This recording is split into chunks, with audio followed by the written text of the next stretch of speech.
دریاها پر از شگفتی و عجایب خاصی هستند که هیچ کس از اعماق اون باخبر نیست.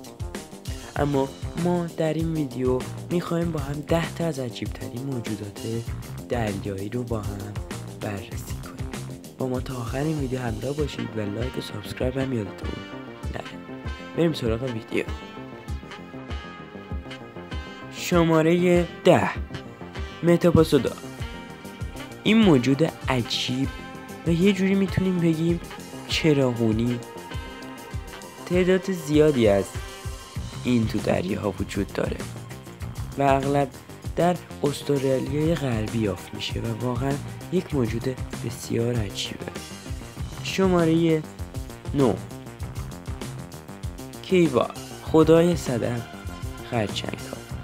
این خرچنگ اخیراً در جنوب جزیره ایستر در یک دریاچه هیدروترمال در عمق 5000 فوتی زیر سطح اقیانوس کشف شده و چنگال‌های جالب و مدار اون هم باعث شده که این یکی از عجیب‌ترین موجودات بشه.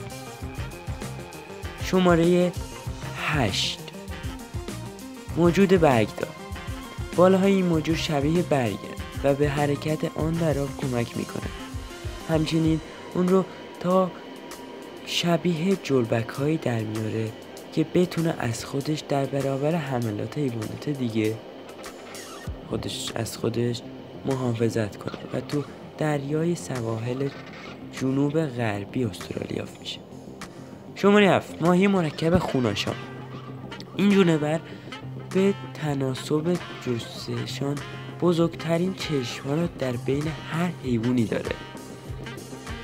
این ماهی میتونه در 10,000 فوت زیر سطح زمین، یعنی زیر سطح دریا زندگی کنه و تو آبهای معتدل و گرمسیری جهان هم اغلب یافت میشن. شماره 6 کرم‌های لوله غول‌پیکر. این موجودات شگفت‌انگیز میتونن با نور خورشید صفر، دمای انجماد و فشار خرد کننده محیط عمیق زیر دریا زنده بمونن و برخی حتی برای زندگی در لبه دریاچه‌های گرمابی در شرق اقیانوس آرام سازگار هستند و واقعا یه جوری میتونن از خودشون هم دفاع کنن. شماره 5 خرچنگ عنکبوتی و غول‌پیکر. این خرچنگ ترسناک اگرچه شاید نتونه به ما انسان‌ها ضرری داشته باشه ولی برای زیردریای خطرناکه. خرچنگ عنکبوتی غول‌پیکر که در ژاپن زندگی میکنه تا 12 فوت میتونه رشد کنه و تا 1000 فوت زیر زمین هم میتونه زندگی کنه. شماره 4 خفاش ماهی لب قرمز. لب‌های قرمز تومه رو جذب میکنه و بالها به این ماهی کمک میکنه تا در کف دریا به نزدیکی جزایر گالاپاگوس راه بره. وقتی تومه رو جذب میکنه، تومه فکر میکنه که لب قرمز اون یک غذاست و سریعاً اونو میبلعه. شماره 3 بلوب اسکولپین. این ماهی تقریبا میتونیم بگیم نامری، از خودش به خوبی میتونه دفاع کنه.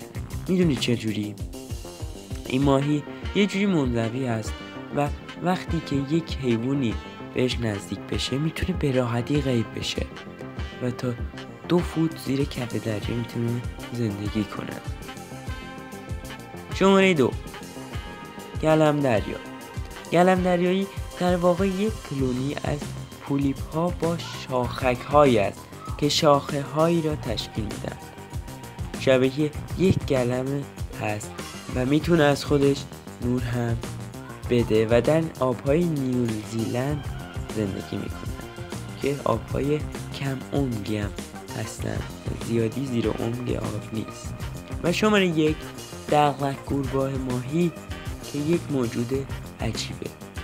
این موجود عجیب از آبهای اطراف اندونزی به رنگ زرد روشن با علائم قرمز است. اما برخی از گوربه ماهی‌ها دوست دارن مشخصات خود رو پایین نگه دارن و زیاد بالای آب نمیان. ممنون که تا اینجا همراه من بودید. تا درودی دیگر